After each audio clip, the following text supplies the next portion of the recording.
사도행전 13장은 이제 새로운 내용으로 전환되는 그러한 분기점이 됩니다.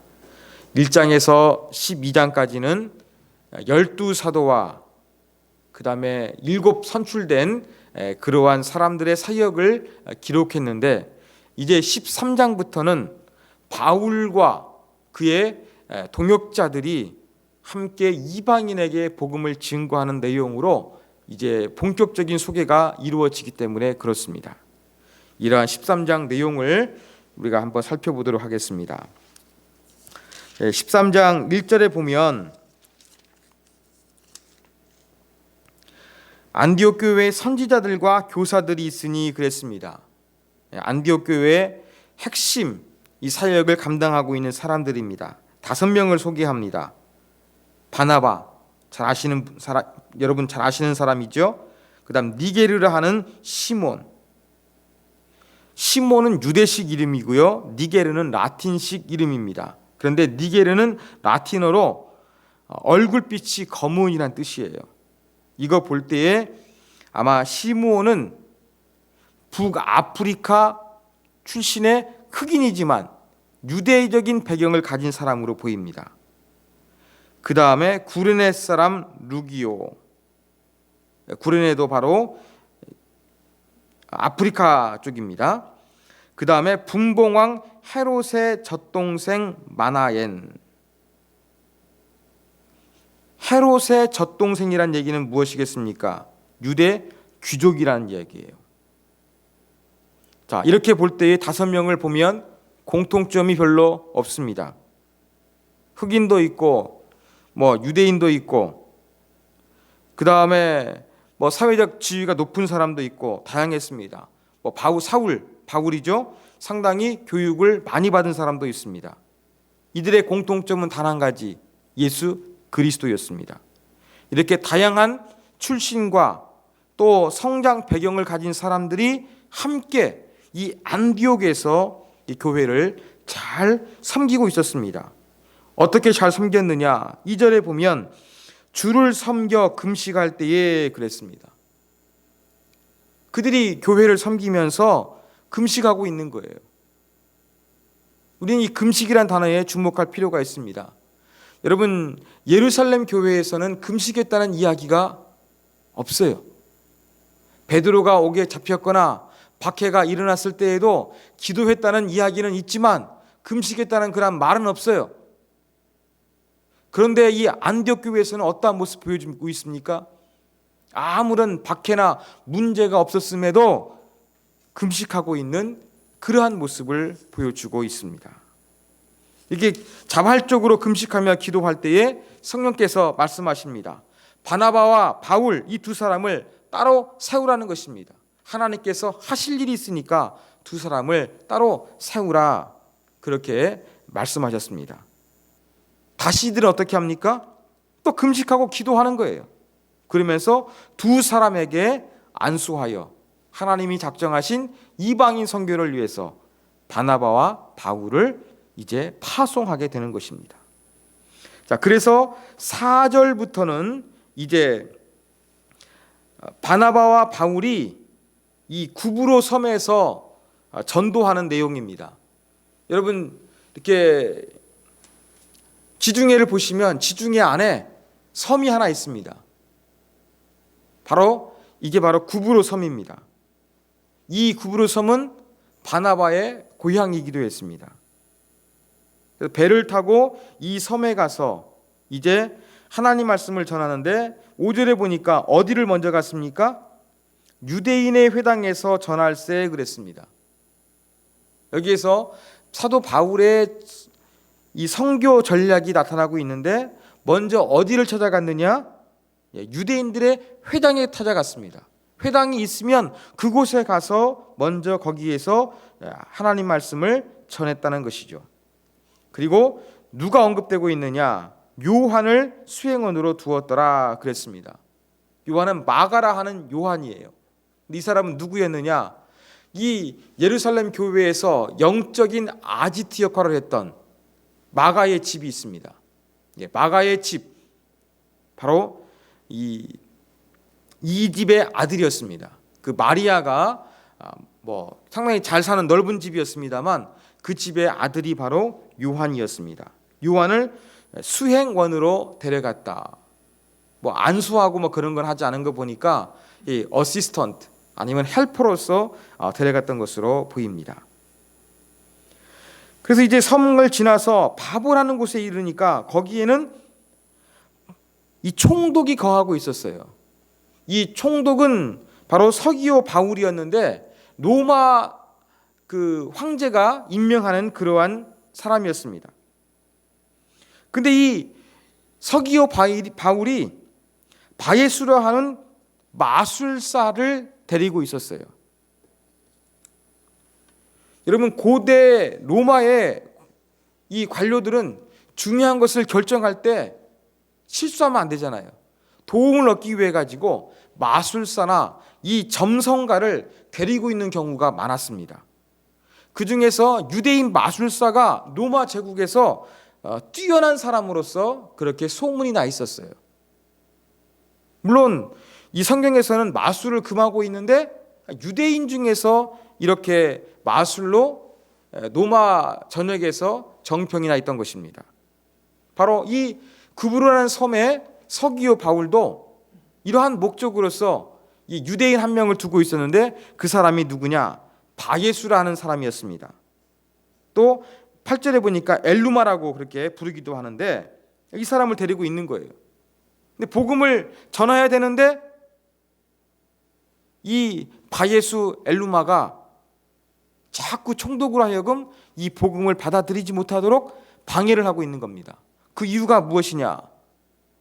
그렇게 되면 자기의 지위, 이 자기의 지위 이것을 잃어버릴까 봐 두려워해서 방해했던 것입니다. 이것을 알게 된 이 바울이라 하는 사울 9절에 보니까 그를 주목해가지고 이야기를 하지요. 바로 마귀의 자식이다. 하나님의 일을 거역하는 그러한 존재로 지칭하면서 이제 그가 앞을 보지 못하게 된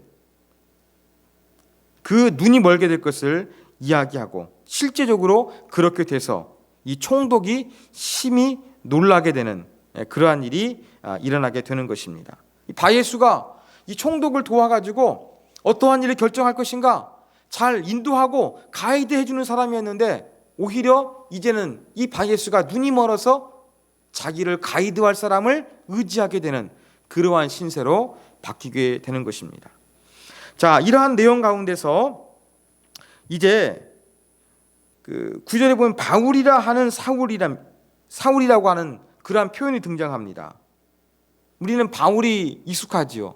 근데 사울이라고 하니까 조금 어색합니다. 바울은 라틴식 이름이고 사울은 히브리식 이름이에요. 근데 왜 이제 지금까지는 사울 이름이란 이름을 썼는데 이제 13장에 와서 바울이라는 이름을 사용했겠습니까? 어떤 사람들은 잘못 오해하게 되면은 그 예수님 믿기 전에는 사울이고 예수 믿고 난 이후에는 바울이라고 하는데 이건 틀린 생각입니다. 틀린 표현이에요. 그게 아니라 바로 지금 유대인들을 중심으로 한 그 사람들을 대할 때에는 어떤 이름을 쓰는 게 편하냐면은 히브리식 이름인 사울이란 이름을 쓰는 게 훨씬 편합니다. 그런데 이제 다른 타 지역으로 가서 주의 복음을 전할 때 그들과 교제할 때 어떤 이름이 편하느냐? 이 유대식 이름보다는 그냥 그 당시에 통용했던 어떤 헬라 문화를 반영하는 그 로마식 이름을 쓰는 것이 훨씬 편했습니다. 그래서 그러한 이름을 쓰는 것뿐입니다. 여러분, 우리나라에서는 한국식 이름을 가지고 있지만 미국에 가다 보면은 미국식 이름을 가지고 있는 거예요. 영어를 가지고 있는 거예요. 왜 그렇습니까? 그게 편하기 때문이죠. 마찬가지예요. 사도 바울도 지금까지 사울로 성경에서 기록하고 있다가 이방인에게 복음을 증거하는 그러한 위치에 되니까 어떤 이름을 사용하느냐? 이제 바울이란 이름을 사용하고 있는 것을 우리가 볼 수가 있습니다. 그렇게 여러분 이해하시면 되겠습니다. 그리고 이제 이 구브로 섬에서 사역을 끝내고 어디로 이동하느냐? 13절에 보면은 이제 다시 배를 타고 대륙으로 올라가는 거예요. 이제 밤빌리아에 있는 버가에 이르러 목적지는 보면은 이 비시디아 안디옥이었어요. 그런데 이때 아까 소개했던 수행원으로 소개되었던 요한이 그들에게서 떠나 예루살렘으로 돌아가 버립니다. 왜 돌아갔을까요? 성경은 그 이유에 대해서 이야기는 하고 있지 않습니다. 그래서 여러 가지 축축에 대한 그러한 가능성을 제기합니다. 향수병에 걸렸다. 아마 이 요한의 엄마가 마리아였는데 과부였으니까 그 자기의 잘 사는 집과 홀로 있는 어머니가 그리웠을 것이다. 그렇게 이야기한 사람도 있고, 선교 여행 떠났는데 막상 조금하고 돌아갈 줄 알았는데 생각보다 길어지니까 힘들어서 돌아갔을 것이다. 아니면은 이제 또 다른 가능성으로 이제 바울과의 관계 속에서 찾기도 합니다.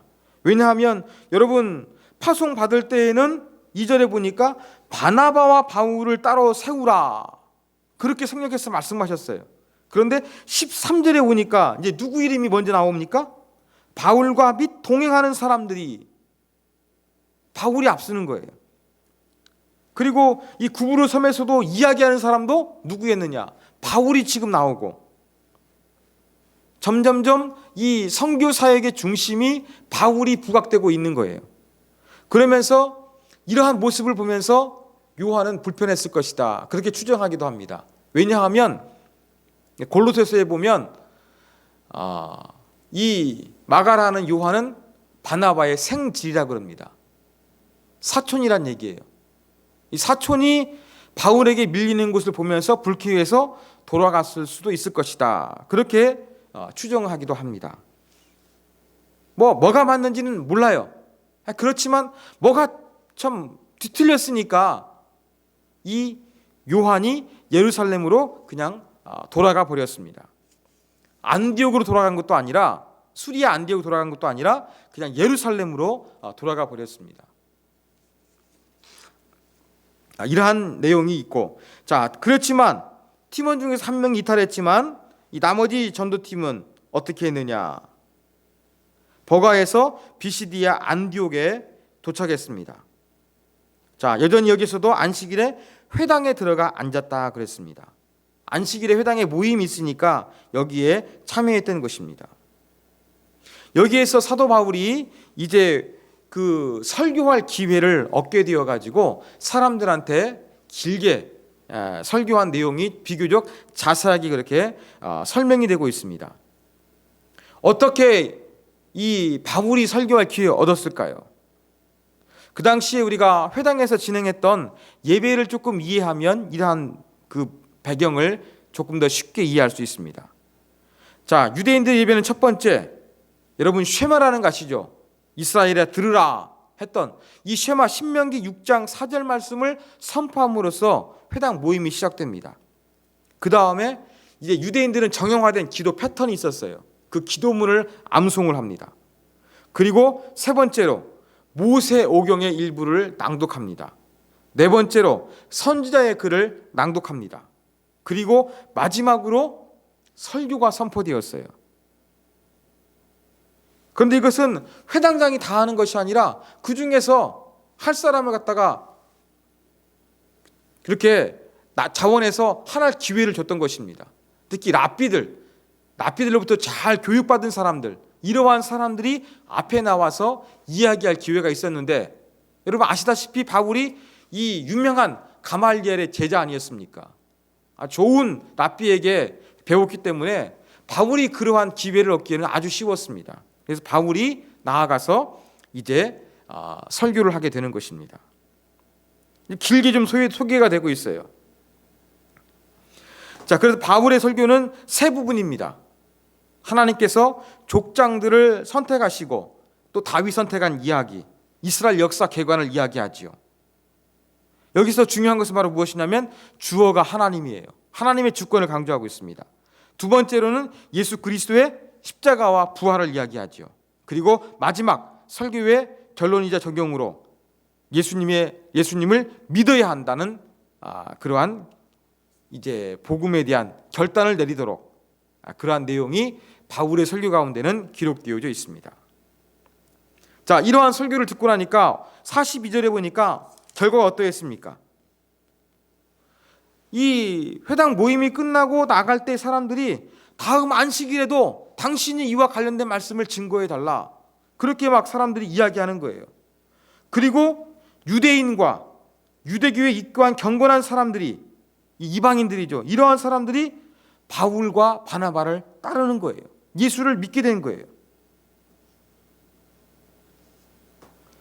자, 이런 일이 일어난 다음에 일주일 뒤에 다시 안식일이 됐습니다. 성경에 보니까 더 훨씬 많은 사람들이 이 회당을 찾아왔어요. 그런데 여기에는 기분 나쁜 사람이 있었습니다. 유대인들이었죠. 시기하고 질투해서 이제는 바울이 설교했는데 그 말에 대해서 반박을 합니다. 비방하게 되는 것이죠. 그러니까 회당 모임이 은혜스러운 분위기가 안 되었을 것입니다. 그리고 어떻게 했느냐? 50절에 보니까 유대인들이 경건한 귀부인들, 그 당시에도 상당히 여자의 치맛바람이 대단했나 봅니다. 이러한 사람들이 회당의 정회원이었는데 이러한 귀부인들에게 로비를 하는 것이죠.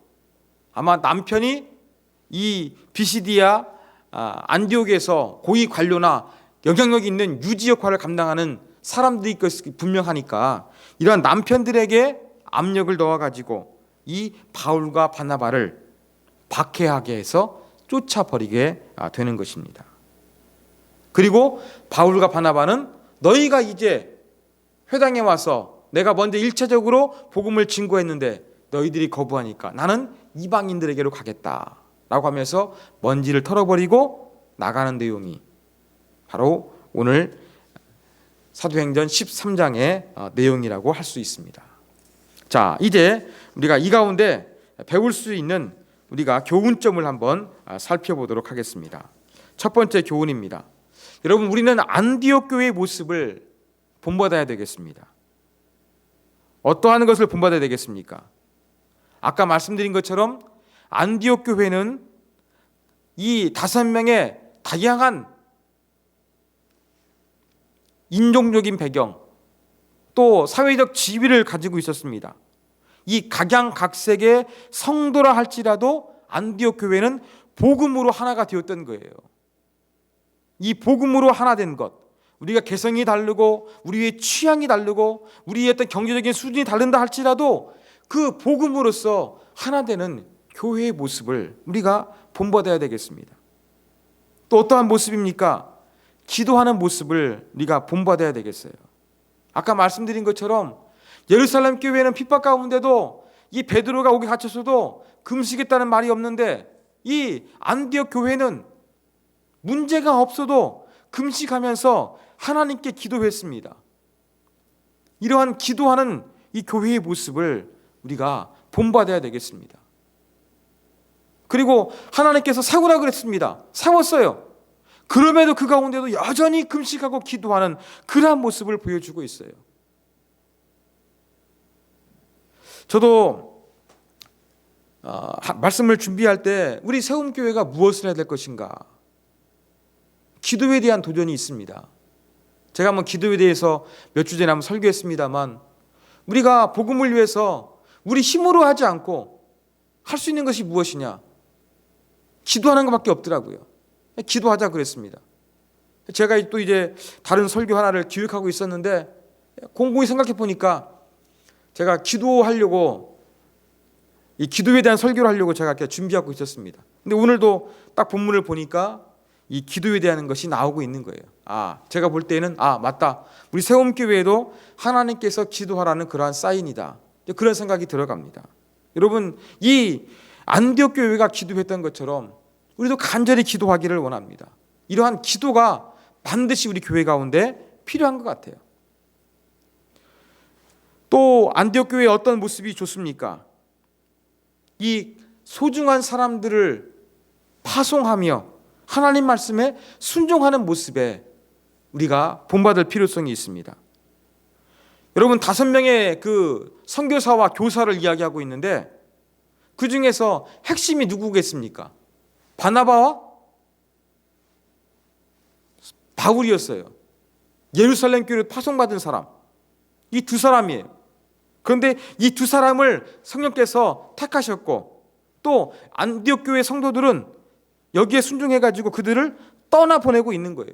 가장 핵심적인 인물, 가장 교회가 부흥하는데 지대한 역할을 했던 인물, 이러한 사람들을 떠나보내고 있습니다. 안디옥 교회 설립된 지도 오래가 되지 않았어요. 그럼에도 불구하고 기둥 같은 바나바와 바울을 떠나보내며 하나님 말씀 가운데 순종하고 있는 그러한 모습을 보여주고 있다는 것입니다.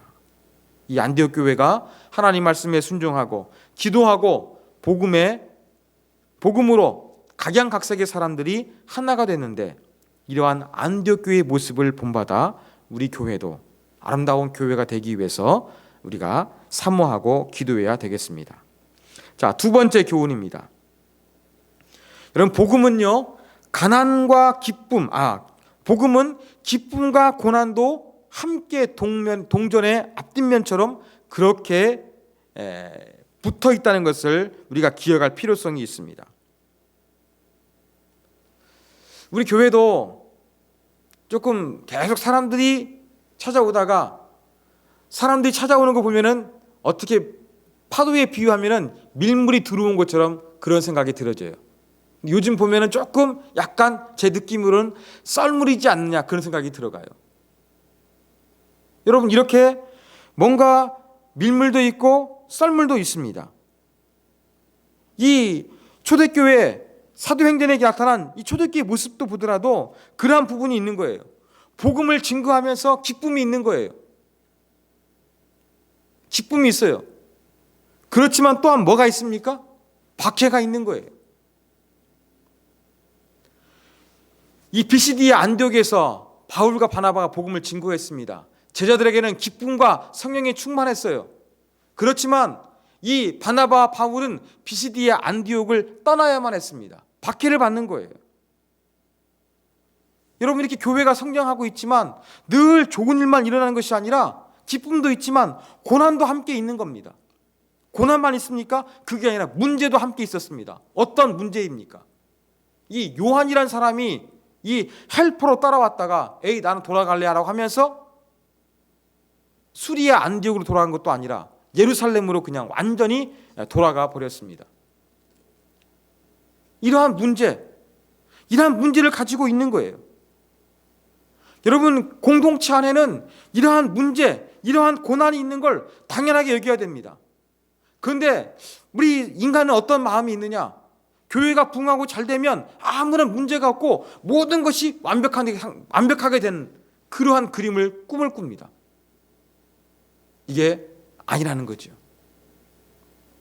저도 좀 오늘 말씀을 보면서 그러한 조금 착하게 환상에 빠졌던 것 같아요. 아니구나. 우리 교회가 부흥한다 할지라도 여러 가지 문제가 있고 여러 가지 갈등이 있고 이러한 부분들은 성경에 있는 성령 충만했던 이 초대교회들도 가지고 있었으니까 이러한 부분들을 잘 받아들이자. 그러한 생각을 하게 됐던 것입니다. 여러분 진정한 신앙 공동체는요 문제가 없는 것이 아니에요. 진정한 신앙 공동체의 모습 가운데 위대함은요 문제를 어떻게 해결하느냐 여기에 있는 거예요. 그러니까 각양각색의 사람들이 모였기 때문에 다르고 힘들고 어렵고 의견차가 있을 수 있어요. 마음 상할 수가 있어요. 그러나 중요한 것은 이러한 것이 없는 것, 나와 똑같은 생각, 똑같은 걸 좋아하는 이 공산주의와 같은 그런 모습이 아니라 개성을 가지고 있지만 그러한 차이를 통해서 다른 것을 통해서 갈등을 통해서 그 문제를 어떻게 해결해 나가느냐. 이 신앙 공동체의 위대함은 여기에 담겨져 있는 것입니다. 우리가 뭔가 교회가 부흥하니까 문제가 없어야 된다. 우리가 똑같아야 된다. 이러한 어떤 전체주의적인 생각으로서 우리가 그렇게 생각하기가 쉬운데 여러분 복음을 전하는 목적은 똑같은 거예요. 그렇지만 그 안에서 여러 가지 다름이 있고 차이가 있고 또 갈등이 일어나다 할지라도 우리가 성숙한 교회, 우리가 진정으로 성령님을 따르는 교회라고 한다 그러면 이 문제를 잘 극복하는데 하나님의 영광이 있다. 이걸 기억하면서 우리가 이러한 부분들을 잘 해결하는데 초점을 맞추는 그런 교회가 되어져야 되겠습니다. 점점점 사람이 많아지면 그런 부분들이 많아질 거예요. 이런 부분에 대해서 서로 받아들이고 용납하고 갈등을 잘 해결하는 공동체, 이러한 공동체로서 우리가 성장해 나아가야 되겠습니다. 이 요한이라는 사람도 돌아가 버렸어요. 그렇지만 나중에 보면은 바울에게 유익한 사람이라고 합니다. 같이 선교하다가 떠나버렸으니까 기분 나쁘죠. 그렇지만 나중에는 이 요한이라는 사람이 신앙이 성장해가지고 다시 바울에게 유익을 줬던 사람으로서 소개하고 있습니다. 그러니까 그때를 바라보면서 우리 안에 지금 문제가 있는 사람, 못하겠다고 넘어지는 사람, 이런 사람이 있을 거예요. 그렇지만 우리가 더 성장하게 되면 이 마가라는 요한이 나중에는 바울에게 유익한 사람으로 바뀌게 된 것처럼 우리 안에 문제 일으키는 사람도 얼마든지 성장할 수 있습니다. 이런 것들을 바라보면서 우리가 인내하고 그들의 신앙이 자라기를 기다려주는 이러한 모습을 우리가 보여야 되겠습니다. 자, 마지막 세 번째 교훈입니다. 우리는 오늘 본문을 통해서 우리도 복음을 증거하되 어디서부터 복음을 증거할 것인가, 그 힌트와 가능성을 얻게 됩니다. 여러분, 사도행전에서 나타난 교회 중에 하나 특징은 바로 무엇이냐면요, 우리는 이 지역 교회가 있으니까, 교회당이 있으니까 사람들이 예배를 드리기 위해서 모이는 곳이에요. 그런데 초대교회는 어떠한 교회였습니까? 복음을 전하기 위해서 흩어지거나 나아가는, 하나님께 파송받는 그러한 교회였습니다. 복음을 전해야 된다. 교회는 복음을 증거하는 것과 아주 밀접하게 연관이 있다는 것을 알 수 있습니다. 바울도 복음을 전했어요, 이방인들에게. 근데 이방인 사는 지역으로 가서 복음을 증거했는데 먼저 어디를 찾아갔느냐? 회당을 찾아갔던 것처럼 우리도 복음을 전할 때 복음을 보다 쉽게 받아들일 수 있는 사람들에게 가서 복음을 전하기를 원합니다. 우리에게는 회당이 없습니다. 그럼 우리는 어디로 가야 될까요? 이 말씀을 우리가 적용하기 위해서 우리는 교회 다니다가 나아가지 않고 있는 이 낙심한 영혼들에게 우리가 먼저 찾아갔으면 좋겠습니다. 혹시 여러분 가난한 성도라는 말 들어보셨습니까? 들어보셨어요? 가난한 성도가 뭐냐면은 거꾸로 안 나가면은 안 나가예요. 교회 안 나가는 성도를 그렇게 조금 재미있게 표현해서 이렇게 가난한 성도라고 이야기를 합니다. 가난한 성도. 교회를 안 나가고 있는 가난한 성도들이 지금 우리 사회에, 한국 사회에 많아지고 있다. 그렇게 이야기하며 한 100만은 되지 않을까? 그렇게 이야기하기도 합니다. 왜 안 나갈까요? 왜 이렇게 그 가난한 성도들이 생겨나고 있는 것일까요? 그래서 어떤 교수 한 분이 교회 나가지 않는 가난한 성도 300명을 대상으로 이 온라인 설문조사를 했습니다. 그러니까 안 나가는 30.6%는 교인들의 삶이 아름답지 못해 안 나간다, 이런 응답이 있었고요. 또 30%는 지나친 헌금에 대한 강요.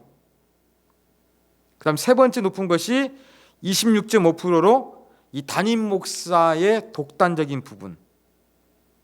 그 다음 네 번째가 16.2%가 그 교회가 너무 건축하는데 열을 올리고 있는 그런 모습들이 싫어가지고 교회를 안 나가고 있는 거예요. 교인들의 삶이 마음에 안 들거나 목회자가 교회 운영하는 모습, 막 헌금을 강요한다거나 건축 짓는 거, 이러한 부분 때문에 교회를 안 나가고 있는 거예요. 그러니까 총체적인 문제라는 거죠.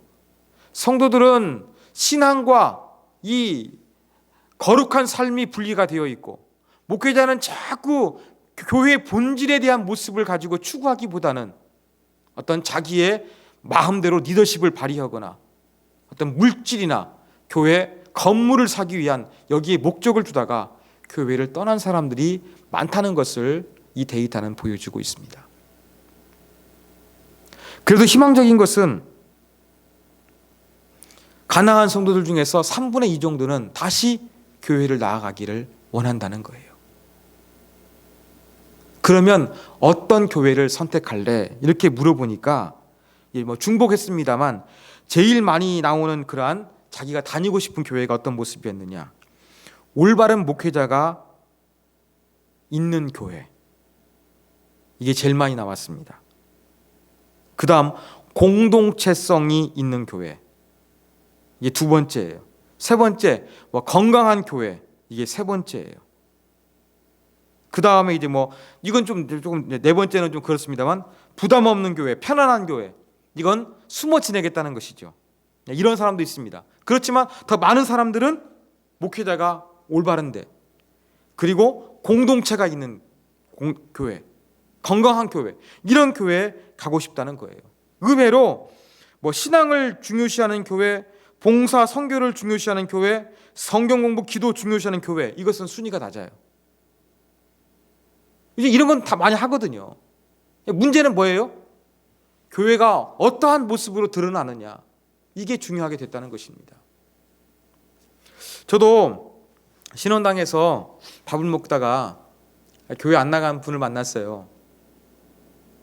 제가 이제 물어봤죠. 집사님 왜 교회 안 나가시냐고. 그러니까 어떤 신앙에 대해서 변화가 있었느냐. 그건 아니래요. 그러니까 교회를 떠난 다음에 다른 데 나갔다가 아마 거기를 안 나가게 되면서 마땅한 교회가 없으니까 교회를 안 나가게 된 것 같아요. 이제 가만히 보면은 이렇게 이사하거나 삶의 변화가 있을 때 의외로 교회를 안 나가게 되어가지고 가난한 성도가 되는 성도가 제법 되는 것 같아요. 예. 이러한 사람들이 많습니다.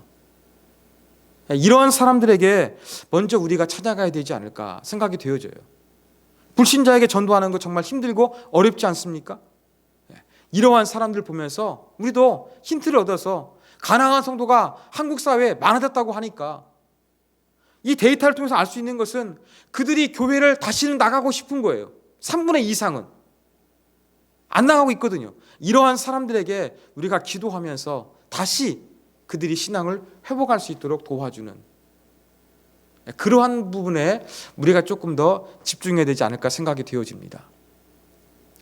지금까지는 우리 교회가 좀 부담스러울 수 있기 때문에 제가 너무 배려했는지도 모르겠습니다만 그렇게 전도에 대해서 개별적으로서 알아서 해서 하셨지만 제가 강조하지는 않았습니다. 그렇지만 이제 우리 교회가 오늘 사도행전 말씀에 있는 것처럼 교회 모습이, 사도행전의 교회 모습이 어떠합니까? 예비하기 위해서 모이는 교회가 아니라 사도행전의 교회 이미지는 복음을 전하기 위해서 사람들에게 다가가는 교회 모습을 가지고 있었던 거예요. 우리 교회도 이러한 교회 모습을 가졌으면 좋겠습니다. 대신에 막 결신하고 작정하고 그런 걸 하진 않겠습니다. 그렇지만 우리가 조금 우리 주변에 알고 있는 사람들, 이런 사람들 가운데서 가난한 성도가 되어서 교회를 못 나가고 있는 사람들, 이러한 사람들에게 우리가 신앙을 권유했으면 좋겠습니다. 한 가지 여기 원칙이 있는데 우리 교회 나와도 괜찮고 우리 교회 안 나와도 괜찮고 그러한 사람들이 교회 나갈 수 있도록 도와주는 역할, 꼭 우리 세움교회가 아니더라도 그러한 역할로서 우리가 한번 했으면 좋겠어요. 이러한 사람들 생각보다 많이 있는 것 같아요. 이사했거나 아니면 교회 상처받거나 안 나가는 사람들이 있는데 이 가난한 성도들이 다시금 주의 몸된 교회로 돌아올 수 있도록, 신앙을 회복할 수 있도록, 더욱더 하나님과 동행하는 거룩한 삶을 살 수 있도록 우리가 도와주는 그 일을 감당했으면 좋겠습니다. 막 뛰돌리고 나가서 전도하지 않다 할지라도 이 바울이 그랬던 것처럼, 회당을 먼저 찾아갔던 것처럼 우리 가운데 이 가난한 성도들, 그래도 데이터를 보니까 이들은 3분의 2 정도는 다시 신앙을 회복하기를 원하니까 이러한 사람들에게 우리가 기도하고 이러한 사람들에게 다가가 다시 한번 신앙을 회복할 수 있도록 도와주는 그 역할, 그러한 교회로서 우리 교회가 이 좀 미셔널 처치, 이 복음을 전하는 그러한 교회의 모습으로서 우리가 나아갔으면 좋겠다, 그러한 생각이 들었습니다. 이것을 우리가 교훈점 삼아서 우리 교회도 이제 다시 한번 복음을 들고서 기도하고 나아갈 수 있는 이 안독교회 같은 교회, 그래서 한국 사회에 이 가난한 성도가 많아지고 있는데 이러한 사람들이 다시금 신앙으로 회복될 수 있도록 도와주는 이 교회의 사명, 이러한 부분들을 잘 감당할 수 있도록 이 시간 같이 한번 우리 기도하도록 하겠습니다.